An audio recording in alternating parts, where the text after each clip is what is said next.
All right. Hello and welcome. I'm Otis Landerholm. I'm the founding attorney here at Landerholm Immigration, A.P.C, where we fight for your American dream. And I want to answer the question, what is family asylum?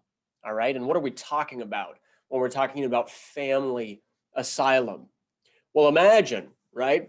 Imagine that you are in Guatemala. All right. And imagine that your, let's say, brother gets involved with a narco trafficking organization.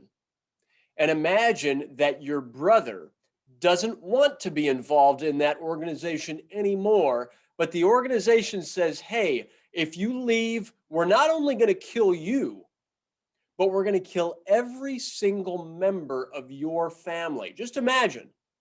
All right. And now imagine that a week later, your brother is found shot, dead, body lying in a ditch someplace. All right. And then imagine a week after that, both of your parents are killed, murdered. All right. And then imagine that the week after that, two cousins get kidnapped. You never hear from them again. All right. And imagine you're in that situation. Like, how terrifying would that be?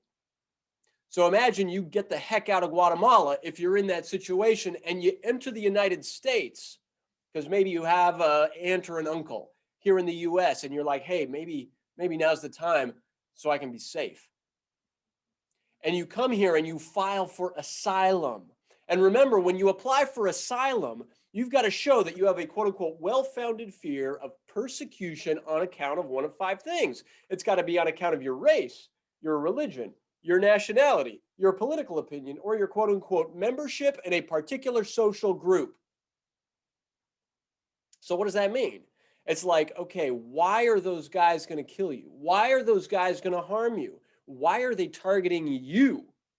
Is it because of your race? Typically not. All right. Typically not. Is it because of your religion or your religious beliefs, your spiritual beliefs? Typically not. Is it because of your nationality or your political opinion? Typically not. Not in the situation I just described. All right. But is it because you're a member of a quote unquote particular social group in Guatemala? Well, let me tell you, courts have gone back and forth on this particular social group. What the heck does that even mean, right? Courts have gone back and forth of it. Could a family be a particular social group for the purposes of asylum? Could someone's family be a group, right? We're going to kill everybody in this family. And so therefore, now you qualify for asylum, right? Some courts have said yes, some courts have said no. Many courts were saying yes. And 2 years ago, under the Trump administration, there was this case. It was called the matter of LEA. Feel free to look it up. All right. I think I've done videos on the case of LEA. Look them up. And in that case, the Trump administration, this wasn't even a court, it was the attorney general under the Trump administration, Jeff Sessions at the time, said, hey, family should not be a particular social group automatically. You've got to like show all this other stuff. You got to show it's like the Kardashians. You've got to show it was like really a well-known, well-to-do family in your country, not just on account of being in that family. And that has been the situation ever since 2 years ago that this, in my opinion, very bad, very damaging opinion was released by the Attorney General under Trump. And so why do I bring this up today? You know, I'm filming this, it's July 1st, 2021. I'm bringing it up because just last week, there was a decision by the current administration, by the current Attorney General that says, hey, you know something? That previous case, that previous decision in LEA, we're going to reverse it. We're going to undo it.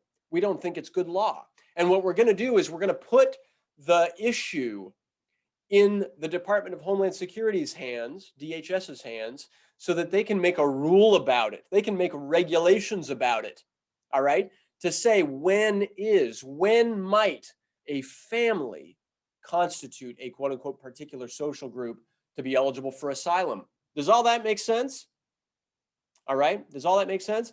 I hope it's helpful. Basically, that case last week, it's a game changer. It is a fantastic decision. Like, thank you to the Biden administration for looking into this issue and saying, yes, family-based cases can go forward. At least in some situations, they can go forward. It's not like they're all bad and wrong. And no, you don't have to be the Kennedys and the Kardashians and some famous family, famous, well-known, particularly, visible, socially visible family. You don't have to be that necessarily. All right. If your family is being targeted, then file for asylum. If you are going to be targeted because of your membership in your family, talk to a lawyer. These are complex cases, and it's very possible now, after this decision was finally cited and the matter of LEA was reversed, it's very possible that you have an asylum case. All right? That's what family asylum is about. If you're fleeing for your life because your whole family is in danger, and the reason that you're going to be targeted is because you're a member of your family too, file for asylum. Talk to an asylum lawyer. Let's get the strategy sorted out. Let's get the eligibility sorted out, and let's file your case. All right? So I hope this was helpful. If it was, please subscribe to our video. Please hit the little bell on YouTube that says, hey, you can be notified when our next video is coming out. All right? And I wish you the very best of luck. My name is Otis Landerholm, Landerholm Immigration, A.P.C, where we fight for your American dream. Thanks a lot. Bye-bye.